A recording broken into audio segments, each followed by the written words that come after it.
In 1 Corinthians chapter 7, Paul addresses present confusion in the Corinthian church over marriage and virginity.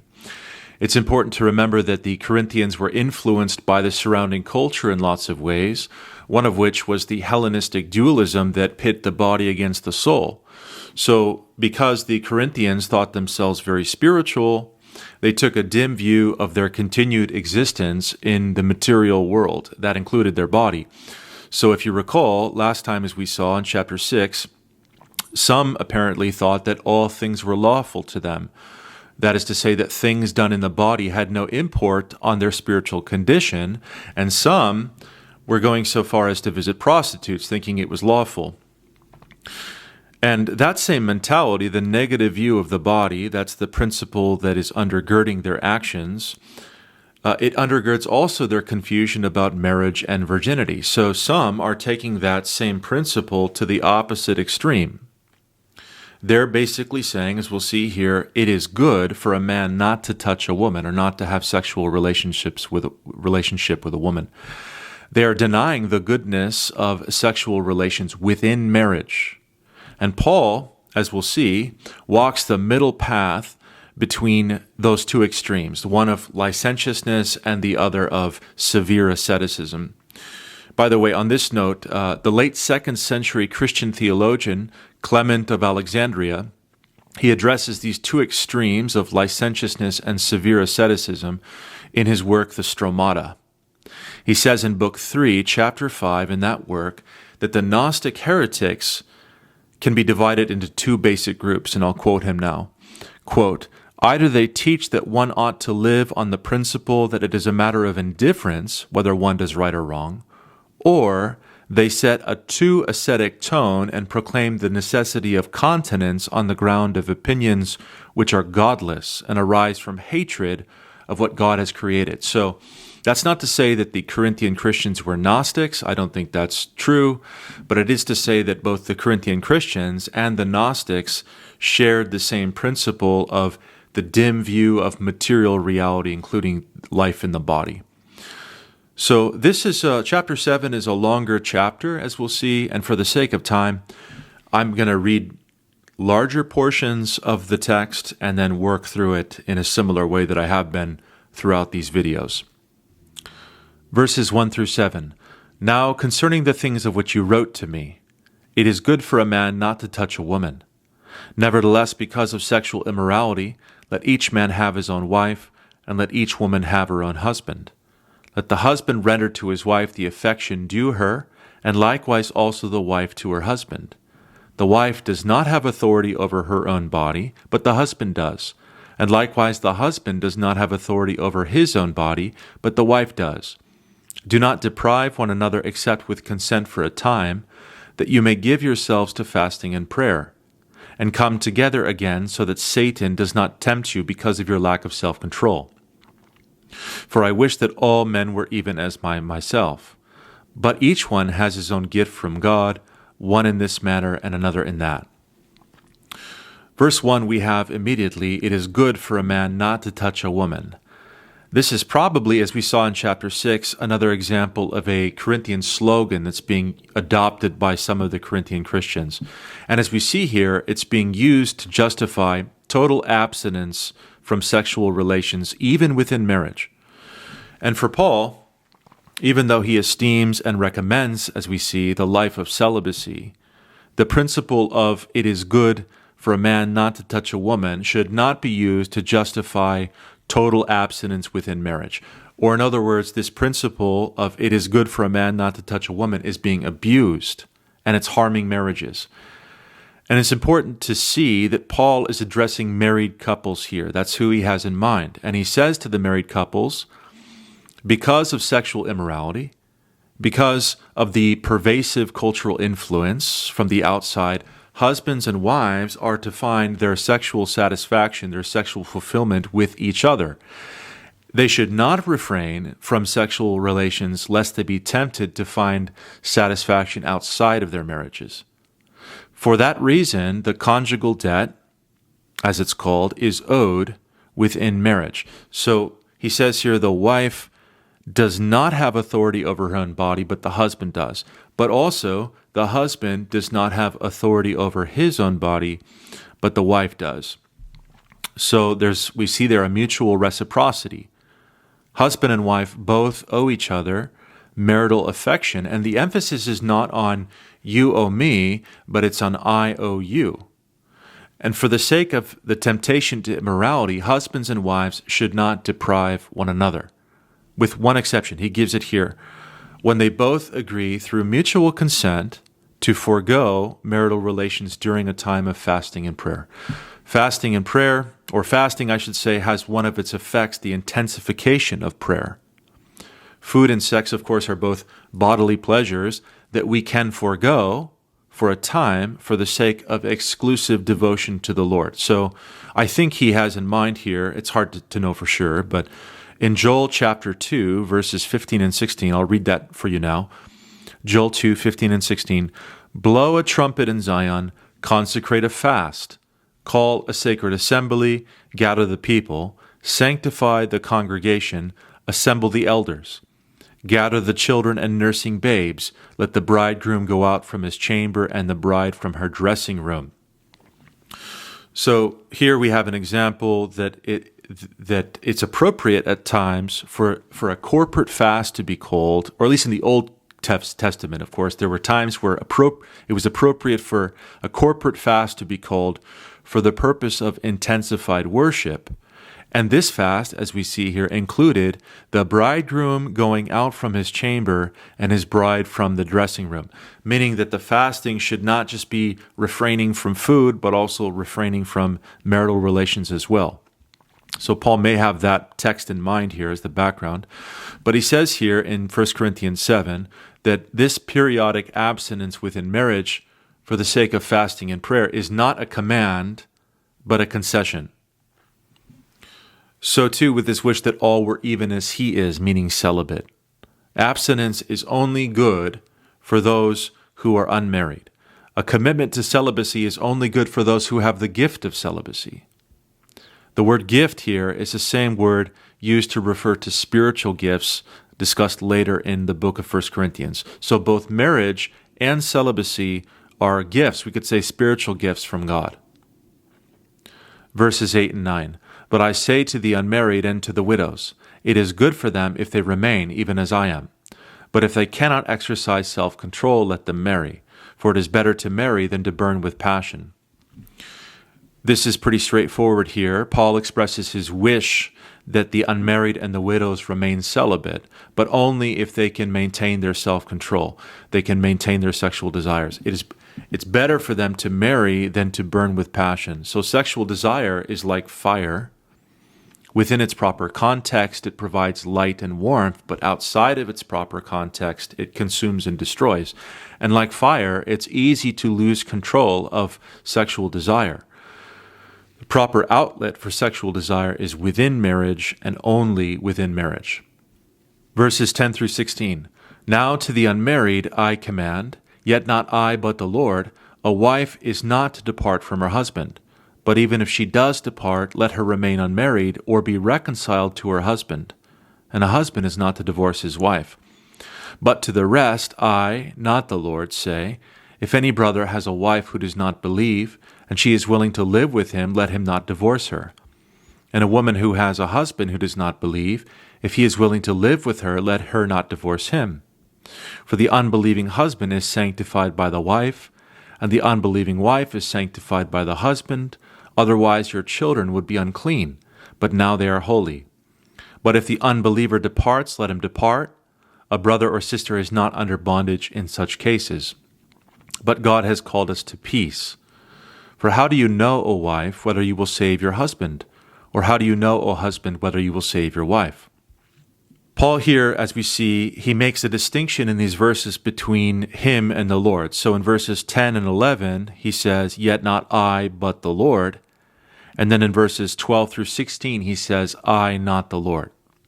By the Lord here, he's referring to Jesus Christ, and he's distinguishing between his teaching, Paul's teaching, and Jesus' teaching. He also makes a distinction, as we see, between marriages where both spouses are believers and marriages where only one of the spouse is a believer. So in verses 10 and 11, he's addressing those marriages where both spouses are believers. And he commands, as per the Lord Jesus' teaching, that divorce not happen. But if it does happen, the divorced spouses are to remain unmarried.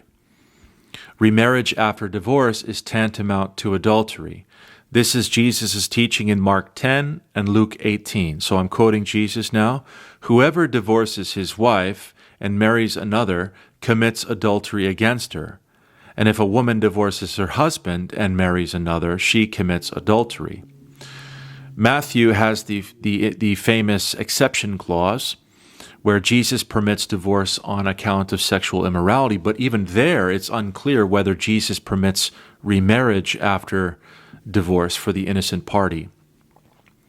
In either case, at least the ideal is very clear. The ideal is that the marriage bond is supposed to be permanent, and it's supposed to be permanent for Christians because it's a reflection, the marriage bond is a reflection of the permanent bond, the union of love between Christ and his church. And then in verses 12 through 16 here, Paul addresses marriages where only one spouse is a believer.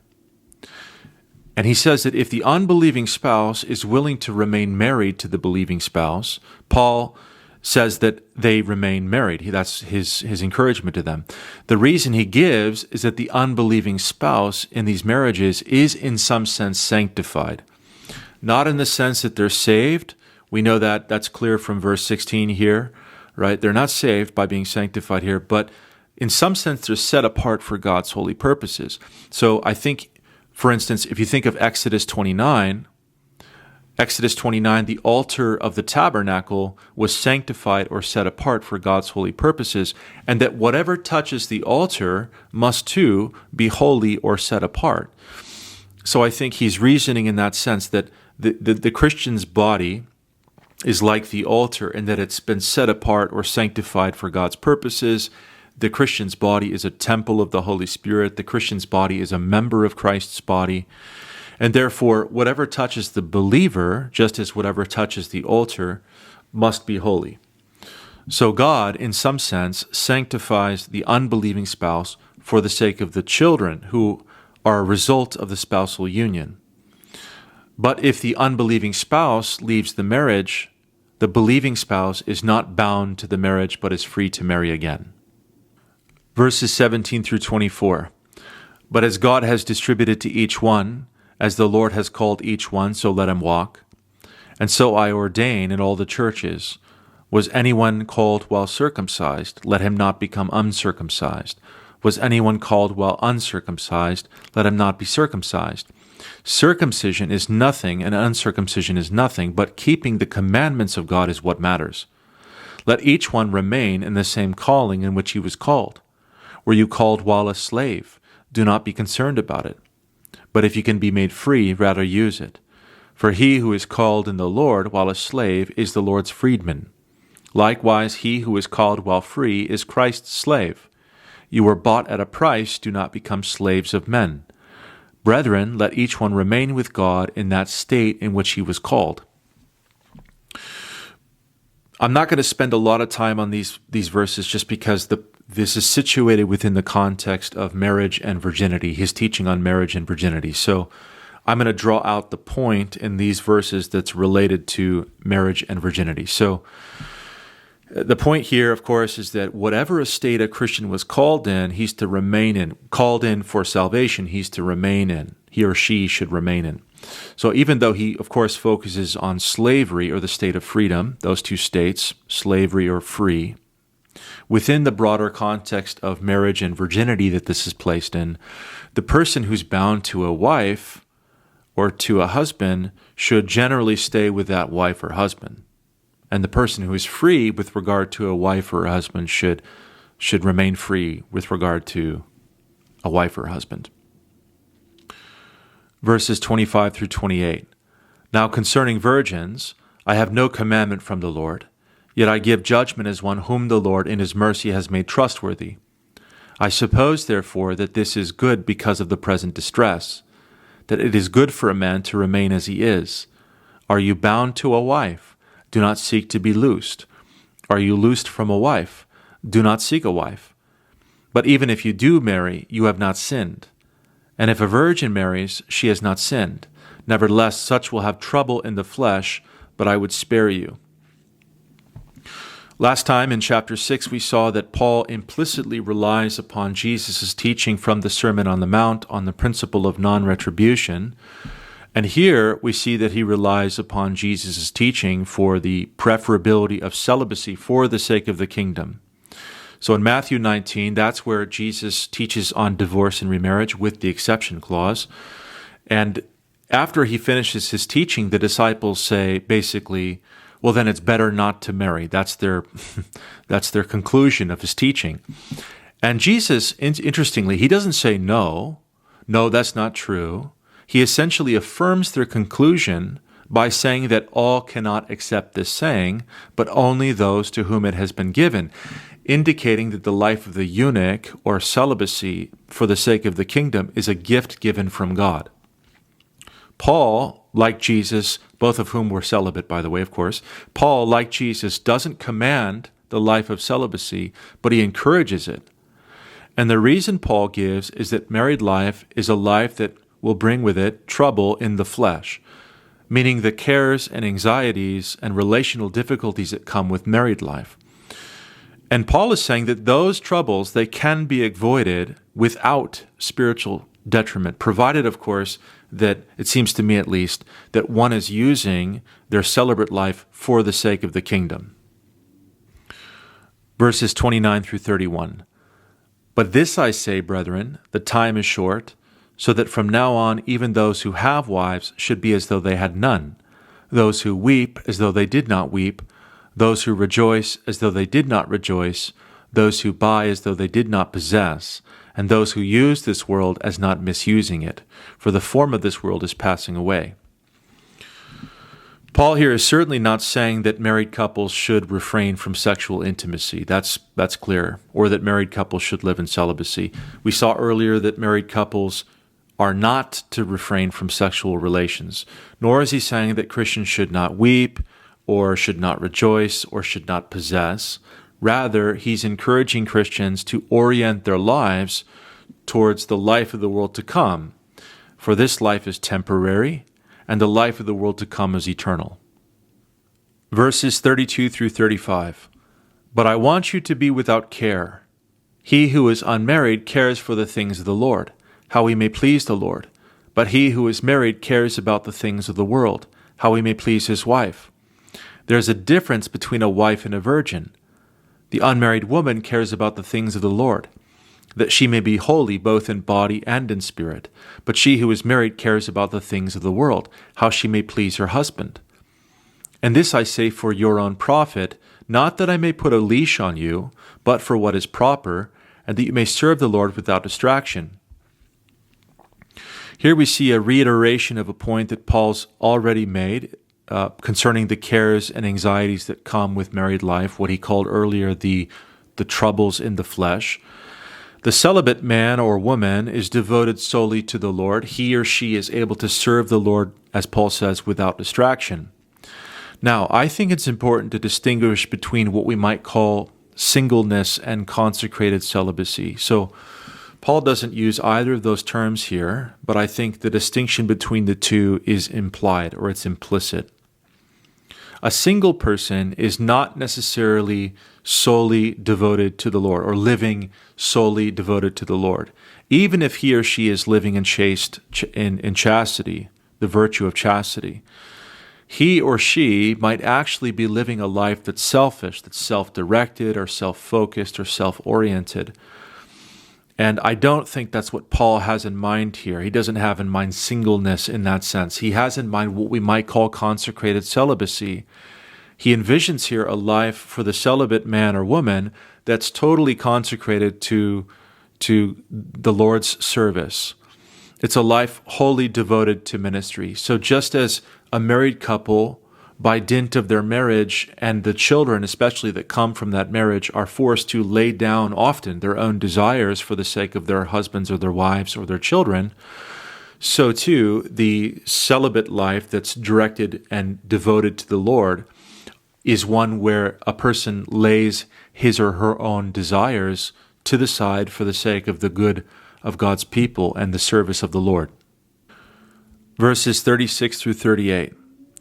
But if any man thinks he is behaving improperly toward his virgin, if she is past the flower of youth, and thus it must be, let him do what he wishes. He does not sin, let them marry. Nevertheless, he who stands steadfast in his heart, having no necessity, but has power over his own will, and is so determined in his heart that he will keep his virgin, does well. So then he who gives her in marriage does well, but he who does not give her in marriage does better. Okay, we have here a notoriously difficult passage. It's hard to translate. It's hard to interpret. It's unclear what Paul is saying exactly. So there are kind of three basic interpretations, two of which are plausible. One is that the man here in verse 36 refers to a father. The virgin refers to his virgin daughter, and he's considering giving her away in marriage. The second, I think, is more plausible, although I totally get it if you don't see it this way. So I think the most plausible interpretation is that Paul has in mind a couple that is engaged to be married in two different situations. The first situation, we have a man stringing his fiancée along, and she's getting older. That's how he's behaving improperly, because he's vacillating. This is why he's stringing her along. He's vacillating between the idea of living a life of celibacy and his own desire to be married to her. Paul says in that situation, let them marry. The second situation is again an engaged couple, but here the man is determined in his heart to live a life of celibacy, and thus he's decided not to marry her. The phrase then in verse 38, to keep his virgin, 37, to keep his virgin, it's kind of strange, but it essentially means that he's decided not to marry her, and that in deciding not to marry her, he's determined to keep her virginity, so he's letting her go. Verses 39 and 40. A wife is bound by law as long as her husband lives, but if her husband dies, she is at liberty to be married to whom she wishes, only in the Lord. But she is happier if she remains as she is, according to my judgment, and I think I also have the Spirit of God. Last couple verses here in the chapter, these seem pretty straightforward to me, that as long as a woman's husband is still alive, she's bound to him. But if he dies, she's free to marry again, as long as she marries in the Lord, by which I think Paul means that she marries a Christian with the blessing of the church.